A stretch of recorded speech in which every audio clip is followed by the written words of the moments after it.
여러분 안녕하십니까? 창세기 성경 공부 9번째 시간입니다. 오늘 함께 나눌 내용은 야곱에서 이스라엘로 라는 주제입니다. 그러니까 야곱이 이스라엘이 되어가는 과정에 대한 이야기겠죠.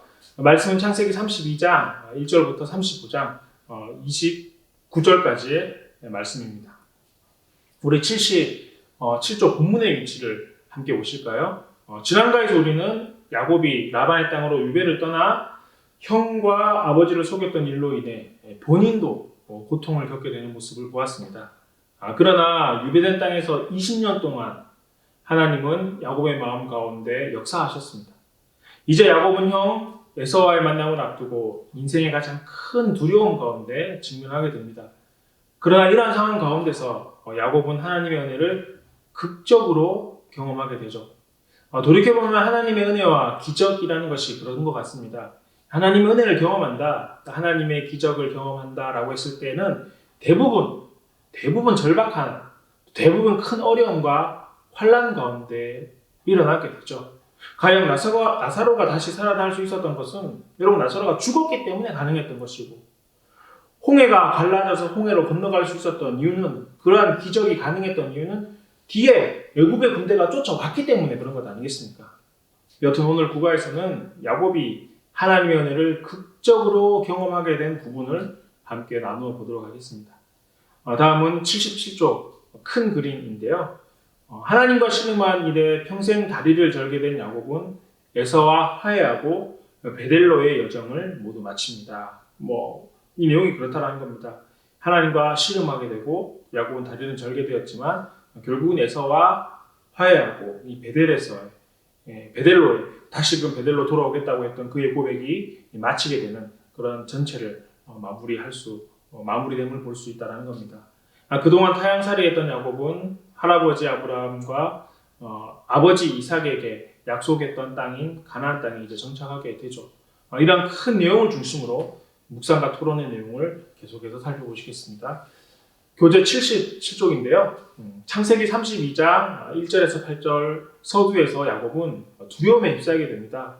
야곱은 하나님의 말씀에 순종하여 라반의 집을 떠나 약속의 땅인 가나안으로 들어가는 중이었습니다. 그러나 형 에서를 다시 만난다는 생각에 야곱의 마음에는 두려움이 몰려오기 시작했습니다. 더구나 야곱은 이 에서가 그냥 오는 것이 아니라 이 400명의 장정을 데리고 자신을 맞이하러 온다는 소식을 듣게 되는데요. 그때 야곱은 그러한 큰 두려움 가운데 놓이게 되었고 그 두려움을 가지고 하나님 앞에 나아갑니다.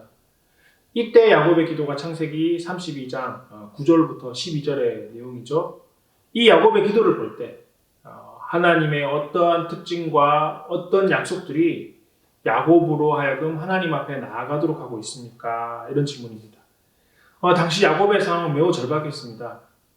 20년 전 형을 속이고 아버지의 축복 기도를 빼앗았던 그는 자신이 속인 형과 이제 대면해야 했습니다. 비록 20년의 시간이 있었지만 그럼에도 야곱은 형 에서를 만나는 게 굉장히 두려웠습니다. 그런데 들리는 말에 의하면 그런 형이 400여 명의 장정을 데리고 자신을 맞이하러 온다는 소식을 듣게 된 것입니다. 그러니 야곱이 두렵고 답답할 수밖에 없었을 것입니다. 그때 야곱은 하나님께 기도합니다. 그리고 그 기도의 내용이 창세기 32장 9절부터 12절입니다. 기도의 내용을 살펴보면 하나님께서는 야곱에게 은혜를 베풀리라 말씀하셨고 정말 하나님께서는 야곱에게 은혜를 베풀어 주심으로 말미암아 두 때를 이루었다라고 고백합니다. 즉 야곱은 하나님께서 신실하시다 이렇게 고백을 하고 있는 것입니다. 또 11절과 12절 말씀을 보면 자신을 건져주시기를 야곱은 간구하고 있습니다. 형 에서가 겁이 났기 때문이라고 솔직하게 고백합니다. 그러면서 하나님께서 내게 은혜를 베풀어 주시기를 간구합니다. 즉 야곱은 하나님께서 은혜 베풀어 주시는 분이심을 고백하고 있습니다. 그러니 야곱의 기도를 통해서 야곱이 이해하는 하나님은 이런 거죠. 하나님은 신실하시다. 하신 약속을 반드시 지켜주시는 분이심을 믿었고 또한 하나님께서는 은혜 베풀어 주시는 하나님이심을 믿고 간구하고 있는 것입니다. 그렇습니다. 여러분, 야곱이 하나님께 간구할 수 있었던 것은 그의 믿음이 확실했습니다. 하나님께서는 신실하시다. 하신 약속은 반드시 이루어주신다. 또 하나님께서는 은혜 베풀어 주시는 분이시기 때문에 지금까지 내게 베풀어 주셨던 것처럼 지금도 오늘도 나에게 은혜를 베풀어 주실 것을 믿고 강구하고 있는 것입니다. 계속해서 다음 질문 한번 보실까요? 78쪽 두 번째 단락입니다. 야곱은 기도하는 가운데서만 하나님과 씨름하고 있는 게 아닙니다. 야곱은 회개의 현실과도 씨름하고 있었습니다. 창세기 32장 13절부터 21절을 보면 야곱은 염소, 암양, 순양, 낙타, 암소, 황소, 나귀 등 매우 방대한 선물을 에서에게 먼저 보내었습니다. 또한 창세기 32장 20절에 따르면 이 선물들의 목적은 형의 감정을 푼 후에 자기를 용서하고 받아주도록 하기 위한 것이었습니다. 이러한 언어적 표현들은 하나님에게 희생 제물을 바칠 때 자주 사용된 표현이기도 한데요. 이러한 선물들은 야곱의 인생에 있어서 참회의 실체를 어떻게 반영해 주고 있는가 묻고 있습니다. 질문이 여러 가지 설명이 있어서 굉장히 긴데 요약하면 이런 거죠. 야곱은 하나님과의 관계에 있어서도 하나님과 씨름하고 있지만 야곱은 또한 실제적으로 형 에서와의 관계를 회복하기 위해서 많은 선물을 먼저 보내고 있다는 겁니다. 그러니 야곱이 에서에게 보내는 많은 선물들을 볼 때 야곱이 정말 참여하고 있다는 것을 알 수 있다. 이런 내용들이죠. 여러분 정말 그렇죠. 당시 야곱이 형 에서에게 보낸 예물을 보면 암염소가 200마리, 순염소가 20마리, 암양이 200마리, 순양이 20마리, 전나는 낙타가, 암낙타죠. 암낙타가 30마리, 황소가 10, 암나귀가 20, 나귀 새끼가 10입니다. 엄청난 양입니다. 간혹 우리가 회개라고 이야기할 때 이 회개라는 게 하나님께서만 받으시면 된다. 하나님께서 내 죄를 용서해 주셨으니까 난 끝이다.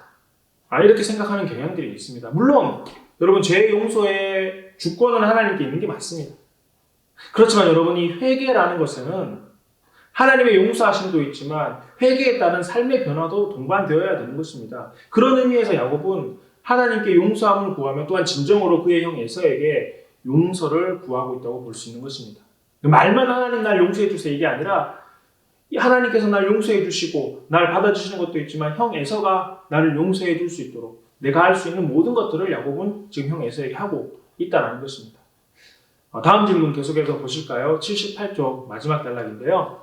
우리는 창세기 32장 22절에서 32절에서 야곱의 삶의 극적인 전환점을 보게 됩니다.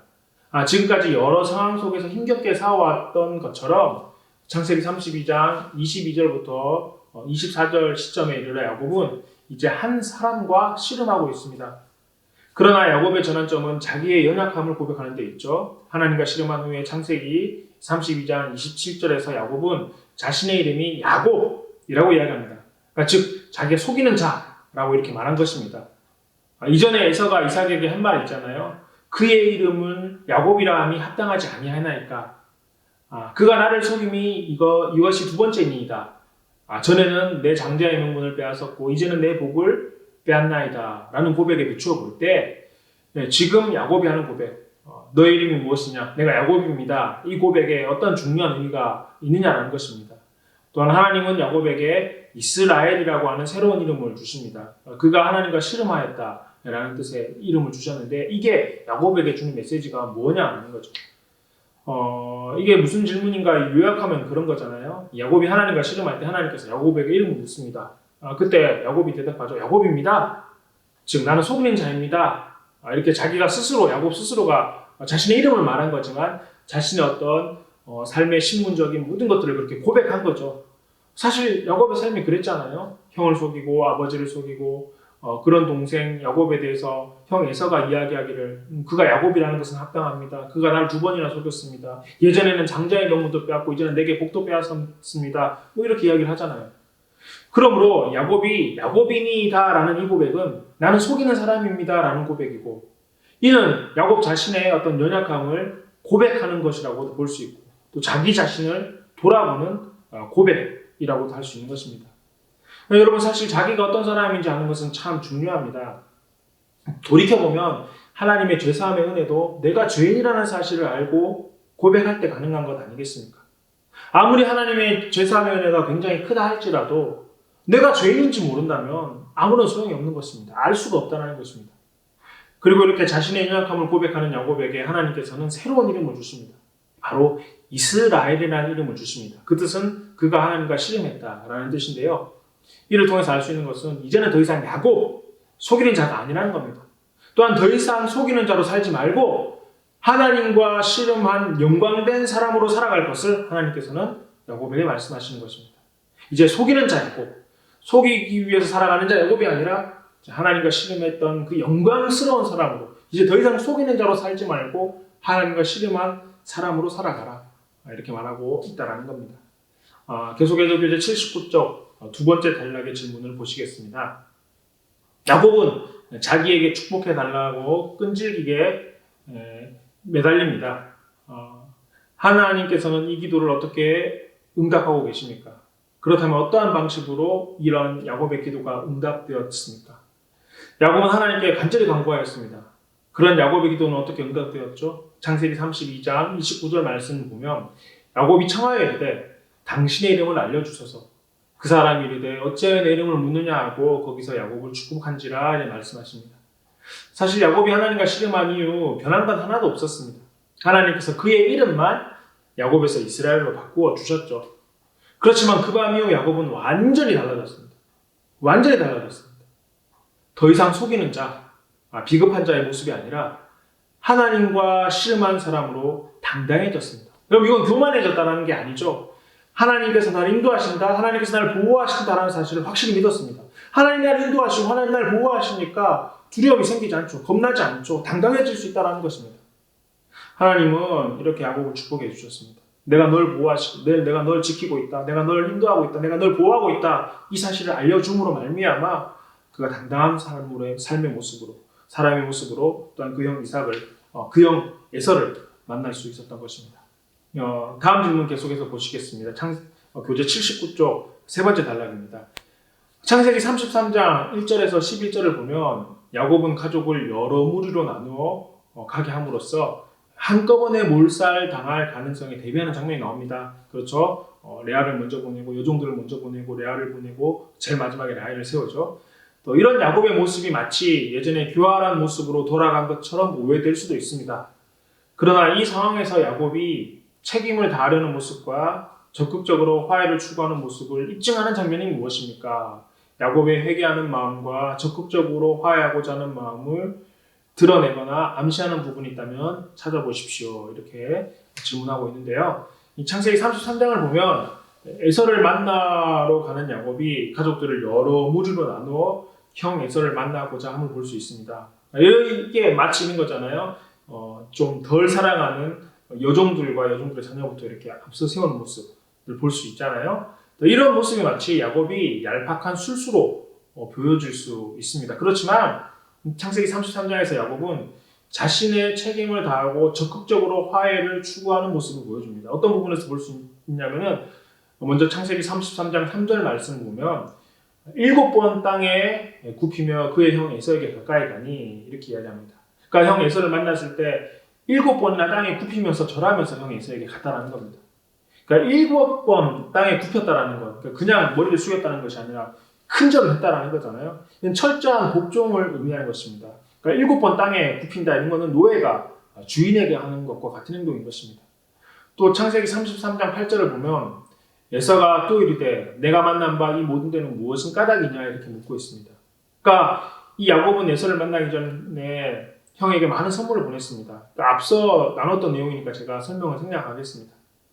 그리고 난 다음에 야곱이 에서를 만날 때 이렇게 이야기를 하잖아요. 창세기 33장 10절부터 11절 말씀을 보면 내가 형님의 얼굴을 배운 줄 하나님의 얼굴을 본 것 같으며 형님께 예물을 드리는 이 예물을 받으소서 하고 그에게 강권함에 받으니라 이렇게 이야기합니다. 그러니까 야곱은 에서를 극진하게 대하였고 야곱이 보내준 예물들에 대해서 형 에서는 사양했지만 야곱은 그것을 전혀 아까워하지 않았습니다. 형 에서에게 자기가 준비한 이 엄청난 양의 재물들을 강권하여 받기를 강권했다는 것입니다.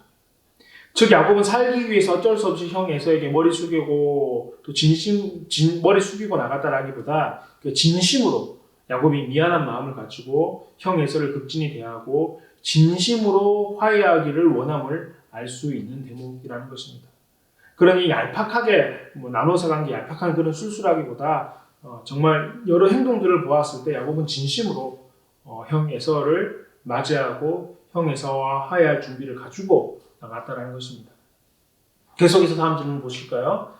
교재 79쪽 마지막 단락입니다. 비록 에서의 마음이 한때는 크게 빗나가서 야곱을 죽이려고까지 했지만 야곱을 맞이하는 에서의 모습을 통해 그가 완전히 딴 사람으로 바뀌었음을 보게 됩니다. 에서는 야곱과 함께 동행하기를 원했지만 야곱은 정중하게 에서의 호의를 사양합니다. 이는 하나님께서 야곱에게 가나안 땅을 약속하셨고 야곱과 함께 하시며 지켜주실 것을 약속하셨기 때문입니다. 그러므로 야곱은 에서의 보호가 필요 없었던 것입니다. 지금 새로운 가나안 땅에 와서 에서의 보호가 필요할 수도 있겠지만 에서의 보호보다 하나님께서 주신 약속이 있었기 때문에 사용했다는 겁니다. 또한 에서의 동행을 거절한 또 다른 이유는 아마도 베델로 돌아가겠다고 한 자신의 맹세 때문일 수도 있습니다. 야곱은 하나님께서 조상의 땅으로 돌아가 서원했던 것을 지키라고 말씀하셨고요. 하나님의 그 말씀을 기억했기 때문에 야곱은 베델로 가고자 했던 것 같습니다. 이 모든 일들은 창세기 12장 1절에서 하나님이 아브라함에게 주셨던 본래 약속과 어떻게 연결되는가 이렇게 묻고 있습니다. 질문을 요약하면 그런 거죠. 하나님께서 아브라함을 통해 주신 약속을 야곱을 통해서 어떻게 연결시키고 가고 계신가를 묻고 있습니다. 사실 창세기 12장에서 아브라함을 부르신 이유, 창세기의 내용은 아브라함과 하신 약속을 이루어가는 내용들이라고 볼 수가 있겠습니다. 그러니까 창세기 12장부터 창세기 50장, 사실 그 뒤에 이 가나안 땅을 정복하고 가나안 땅에 정착하는 그 모든 내용까지가 창세기 12장 하나님께서 아브라함에게 주셨던 약속들을 이루어 가신 내용이라고 볼 수 있다는 겁니다. 하나님께서는 먼저 아브라함을 통해서 약속하여 주셨고 그 약속을 이삭을 통해서 이어가게 하셨습니다. 그리고 이삭에게 전달된 그 약속은 또한 그의 아들 야곱에게 전달되어 가고 있는 것입니다. 하나님께서 아브라함에게 땅과 자녀에 대한 약속을 주셨는데 이 야곱이 약속의 땅 가나안으로 돌아와 정착하며 하나님께서 아브라함에게 주셨던 약속을 계속 이어가고 있고 또한 야곱의 번성함을 통하여 큰 민족에 대한 약속도 계속해서 이어져 가고 성취되어 가고 있다는 겁니다. 그러니까 하나님께서 아브라함에게 주셨던 약속, 땅에 대한 약속, 또 자녀에 대한 약속, 그게 지금 야곱을 통해서 계속해서 이어져 가고 있는 것이죠. 계속해서 교재 80쪽 두 번째 단락의 질문을 보시겠습니다. 창세기 34장 5절에서 7절 또 30절부터 31절에서 야곱의 반응을 보면 야곱은 또다시 과거의 자신의 모습처럼 소극적이고 겁쟁이 같은 성향을 드러내고 있습니다. 야곱은 라헬을 레아보다 더 사랑하였고 라헬의 자녀들을 레아의 자녀들보다 더 편애했는데 이러한 사실은 디나가 레아의 딸이라는 점에서도 잘 나타납니다. 야곱이 여기에서 보여주는 그의 행동을 어떻게 설명할 수 있습니까? 그리고 야곱의 관심은 어디에 있습니까? 이렇게 묻고 있습니다.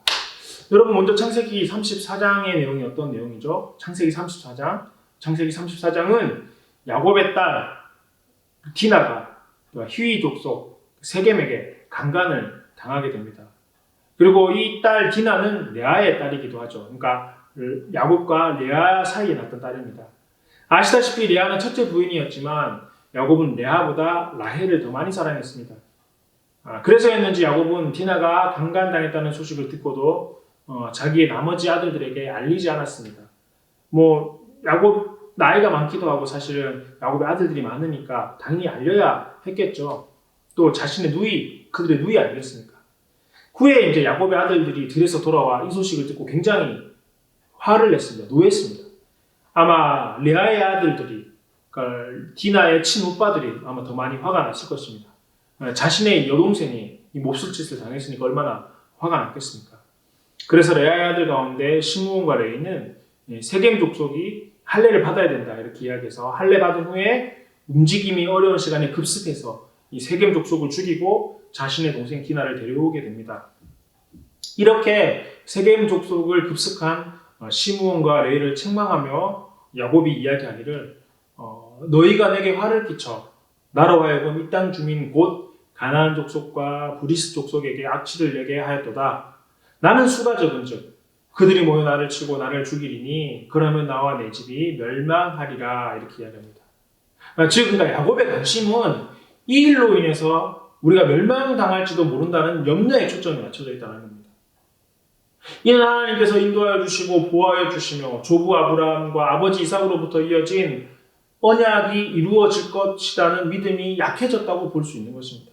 만약 하나님께서 인도하시고 보호해 주시며 아브라함에게 이삭에게 주셨던 약속이 동일하게 이루어진다면 이런 염려를 하지 않았겠죠.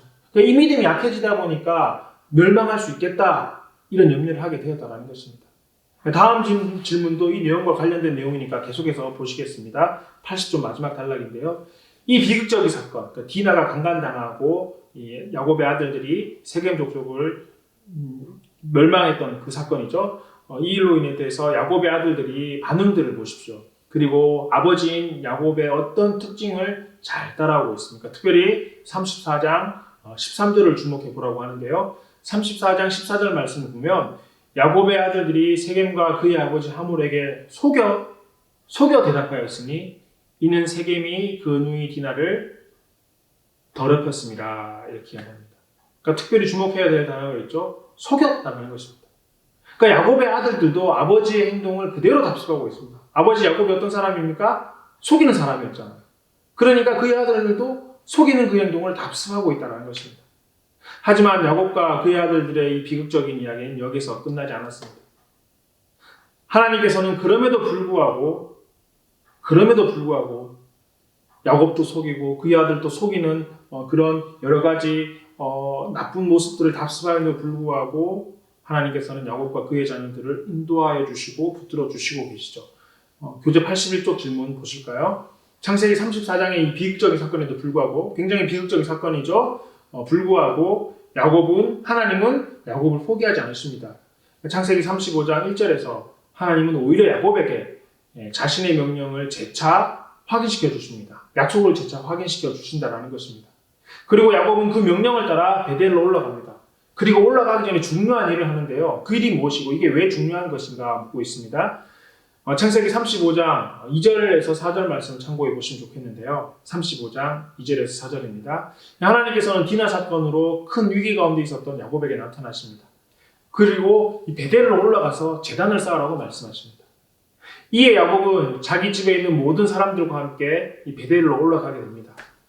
그런데 이때 야곱은 자기와 함께한 모든 사람에게 명령하기를 이렇게 명령하죠. 이방 신상을 버리고 자신을 정결하게 하고 너희들의 의복을 바꾸어 입으라 말합니다. 이 내용이 창세기 35장 2절의 말씀입니다.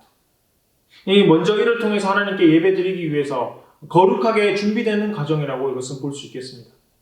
더불어 이방 신상을 버린다는 것은 그동안 야곱의 가족들 가운데 이방 신들을 섬겼던 사람들이 있었으며 야곱 역시 이를 알고 묵인했다고 볼 수 있겠습니다.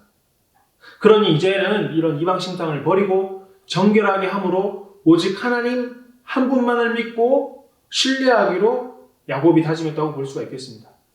그러니 이게 베델로 올라가기 전에 했던 야곱의 행동들, 이방 신상을 버리고 자신을 정결하게 하는 것, 이 모든 것들은 이제는 정말 하나님만 믿고 정말 하나님만 신뢰하기로 다짐하는 중요한 행동이라고 말할 수가 있겠습니다. 물론 그전에도 야곱은 하나님을 신뢰하고 하나님을 믿고 나갔지만은 그동안 묵인되어 왔던 것들, 그동안 이 타협해왔던 것들을 또 완전히 제하여 버림으로 말미암아 오직 전적으로 100% 하나님만 신뢰하고 다짐하는 그런 야곱의 행동, 야곱의 가족들의 모습이라고 볼 수가 있겠습니다.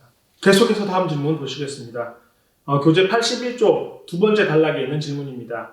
창세기 35장 9에서 15절에서 말씀을 보면 하나님은 야곱에게 주신 약속을 어떻게 확증하고 있습니까? 하나님의 이러한 확증이 아브라함과 이삭에게 주신 언약의 내용들을 어떻게 이해시켜주고 있습니까? 창세기 1장 28절에서 아담과 하와에게 명하셨던 말씀과는 어떤 관계가 있습니까? 이런 질문인데요. 요약하면 이렇습니다. 하나님께서 야곱에게 하신 약속을 다시금 확증시켜 주셨습니다. 그 내용이 창세기 35장의 내용 아니겠습니까? 하나님께서 야곱에게도 그전에도 약속해 주셨는데 그 내용을 다시금 확인시켜 주신 게 창세기 35장이라는 겁니다. 그런데 이 약속은 하나님께서 야곱에게 주셨던 이 약속은 조부 아브라함과 그리고 아버지 이삭으로부터 이어져 온 하나님의 언약이기도 합니다. 그 약속의 내용이 창세기 35장 11절부터 12절의 말씀이죠. 생육하고 번성하게 하겠다. 왕들이 내 허리에서 나오겠다. 그러니까 자손들을 왕으로 세우시겠다라는 거죠. 또한 아브라함과 이삭에게 주기로 한 가나안 땅도 너와 내 후손에게 주시겠다라는 내용입니다. 그러므로 아브라함과 이삭을 통해서 이어온 이 하나님의 언약은 야곱을 통해서 계속 전달되어지고 있는 것입니다. 그리고 아브라함과 이삭과 야곱에게 전달될 이 약속은 가장 먼저는 아담과 하와에게 주신 약속이기도 하죠. 창세기 1장 28절 말씀이 어떤 내용이죠? 하나님께서 복을 주시며 생육하고 번성하여 땅에 충만하라, 땅을 정복하라, 땅을 다스리라는 명령 아니겠습니까? 그러니까 생육하고 번성함으로 땅에 충만하여 다스리라는 이 하나님의 말씀이 아담과 하와를 통해서 그들에게 주신 약속이기도 하지만 또한 이 축복의 말씀은 야곱을 통해서 그대로 이어져 온다고 말할 수가 있다는 것입니다. 이렇게 야곱은 약복 강가에서 야곱 속이는 자에서 이스라엘 하나님과 겨루 이긴 자가 되었고, 비록 가나안 땅에 거주하여 어려움이 있었지만 다시금 회복하여 아브라함, 이삭으로 이어져온 하나님의 언약과 약속을 계속해서 성취해 나가고 있음을 우리는 알 수 있다는 것입니다. 자, 이런 전체적인 오늘 본문의 내용을 통해서 복음 메시지, 성경 신학 메시지, 조직 신학 메시지를 계속해서 살펴보시겠습니다. 복음 메시지 첫 번째 제시어는 에서와 하나님의 마음입니다. 교재 81쪽에 있는 내용인데요. 예상했던 바와 다르게 에서는 자신의 복과 장자의 명분을 훔쳤던 동생 야곱을 반기기 위해 달려나옵니다. 야곱이 에서에게 큰 죄를 지었지만 에서는 두 팔을 벌리고 야곱의 귀환을 환영합니다. 이와 마찬가지로 우리는 하나님에게 큰 죄를 지었습니다. 그러나 성부 하나님은 두 팔 벌려서 우리를 맞아주십니다. 실제로 에서가 달려와서 야곱을 맞이하여 안고 목을 어루맞추어 그와 입 맞추는 모습처럼 탕자의 이야기의 아버지도 그의 아들, 둘째 아들을 측은히 여겨 달려가 목을 안고 입 맞추는 모습을 보여줍니다. 야곱이 아버지가 주는 축복을 훔쳤듯이 탕자 역시 아버지의 축복을 아버지의 재산을 미리 요구하죠. 에서가 자신의 라이벌인 야곱에게 뜻밖의 환대를 보여준 것처럼 아버지도 탕자에 비유해서 아버지도 아들의 예상과 달리 그를 후하게 환대하는 모습을 알 수가 있습니다. 그러니 이 야곱을 환대하는 형 에서의 모습 가운데 여러 가지를 생각해 할 수 있다는 겁니다. 특별히 이 부분은 탕자의 비유, 신약 성경에 나오는 탕자의 비유와도 굉장히 많이 오버랩 되는 부분이기도 합니다. 여튼 에서가 야곱을 환대했던 것처럼 하나님께서도 비록 죄인된 우리들이지만 환대하여 주시고 받아주시는 분이심을 믿으시기 바랍니다. 또한 에서가 하나님의 마음, 에서가 가졌던 그 마음이 하나님의 마음이라고 볼 수는 없겠지만 에서가 그의 동생 야곱을 맞이했던 것처럼 하나님께서는 우리를 이렇게 맞아주신다. 이런 것들을 우리가 에서의 모습을 통해서도 알 수 있다는 겁니다. 다음 주제는 화해입니다. 교재 82쪽인데요. 야곱은 형 에서와 화해하는 일에 대해 진지하게 행동합니다. 특별히 상당한 양의 선물을 보내주는데 여기에서 야곱이 형에게 주는 예물은 오래전에 자신이 훔쳤던 형의 복을 되갚기 위한 것이라고도 할 수 있겠습니다. 분이엘에서 하나님과 대면하여 씨름함으로 야곱의 인생이 하나님 편에서 재조정되었다는 사실이 에서와 화해하는 모습을 통해 곧바로 나타납니다. 이와 유사하게 세리였던 삭개오도 예수님을 만나고 나서 그동안 속여서 착복한 모든 것들을 즉시 되갚게 되죠. 이렇게 복음은 우리로 하여금 하나님과만 화목하게 하는 것이 아니라 다른 사람들과의 관계도 회복되게 합니다. 자, 그런가 이런 겁니다, 여러분. 화해라는 것은 하나님과만 화목하는 것이 아닙니다. 다른 사람과의 관계도 회복되어야 된다는 것입니다. 그러니까 우리가 화해한다, 용서받는다, 회개한다라고 할 때 하나님과의 관계에서 끝나면 안 된다는 것입니다. 수직적인 이 하나님 관계뿐만 아니라 수평적인 사람과의 관계도 회복되어야 되는 것입니다. 야곱의 화해가 그래서 대단한 것입니다. 하나님과의 관계, 야복 강가에서 씨름했던 그 모습뿐만 아니라 에서와의 관계를 위해서도 자기가 할 수 있었던 최선을 다했다는 것. 이건 우리에게 굉장히 시사하는 바가 크고 또 우리가 어떻게 세상 가운데 화해해야 되는지 또 우리가 어떻게 회개해야 되는지를 잘 알 수 있는 대목이라고 할 수 있겠습니다. 다음은 성경신학 메시지입니다. 교재 82쪽. 주제어는 시므온과 레위입니다. 매우 특이하게도 이 두 형제는 하나님의 계획 가운데 중요한 한 역할을 감당합니다. 비록 이들은 세계 성읍에서의 피비린내 나는 사륙을 이끌었고 그로 인해 저주를 받았지만 레위는 결국에 가서 이스라엘 전체의 제사장직을 담당하는 족속의 선조가 됩니다. 또한 시므온 역시 이스라엘 주요 지파 중 하나를 담당하게 되는 그 족속의 선조가 됩니다. 그러니까 여러분 물론 시므온과 레위의 행동은 잘못되었지만 그럼에도 하나님께서는 시므온과 레위를 통해서 아브라함과 이삭과 야곱을 통해서 하신 약속을 성취해 나가셨다는 것입니다. 시므온과 레위의 행동으로 봤을 때는 그들이 없어져야 되었지만 그럼에도 하나님께서는 그들에게 은혜 베푸셔서 그들을 통해서 하나님의 약속, 아브라함에게 주셨던 약속, 이삭에게 주셨던 약속, 야곱을 통해서 주셨던 약속을 성취해 나가셨다는 겁니다. 다음 주제어는 야곱입니다. 야곱은 태어날 때부터 속이는 자였고 아버지의 축복을 빼앗기 위해 형 또 에서를 속이며 자신의 이름에 걸맞게 속이는 자라는 그 이름의 뜻에 걸맞게 살아왔습니다.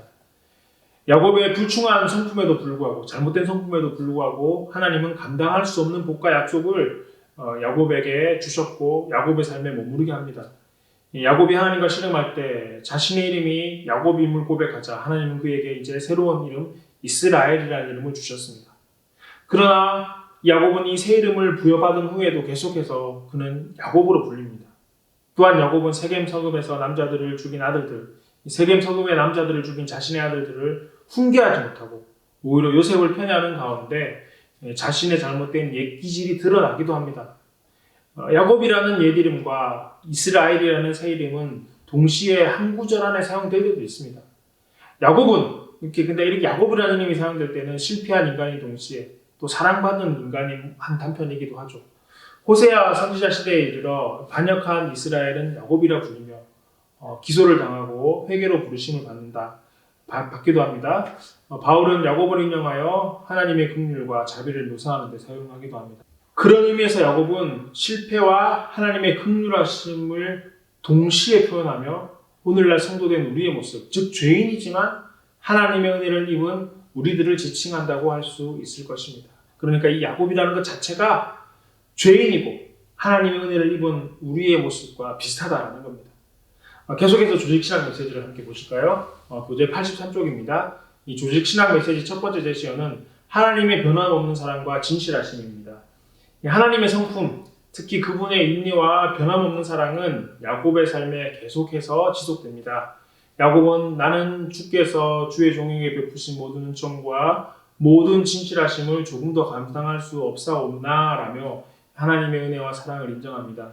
야곱이 누린 하나님의 축복은 야곱에게 어떤 선한 것이 있어서가 아니라 하나님의 자비에 근거한 것입니다. 심지어 야곱이 세겜에서 다소 지체하고 옛 야곱의 모습으로 복귀한 부분이 있었음에도 불구하고 하나님은 야곱에게 베델로 올라가라는 부르심을 부르시고 갱신하시고 약속을 재확인시켜 주십니다. 하나님의 변함없는 사랑은 쉽게 상처받거나 변덕스럽게 취소되는 것이 아닙니다. 이 하나님의 사랑은 자신이 하나님이 어떤 분이신가를 잘 반영하고 있다고 말할 수가 있겠습니다. 그렇습니다, 여러분. 변함없는 하나님의 사랑과 신실하심은 하나님의 거룩한 성품 가운데 하나입니다. 특별히 야곱에게 베풀어 주신 하나님의 사랑과 신실하심은 야곱이 선해서 베풀어 주신 것이 아닙니다. 하나님께서 야곱에게 자비를 베풀어 주신 것은 하나님의 선하심 가운데 근거하는 것입니다. 그러므로 하나님의 변함없는 사랑은 변덕스럽거나 쉽게 취소되는 것이 아닙니다. 여러분, 이것은 우리를 향한 하나님의 사랑도 동일한 것입니다.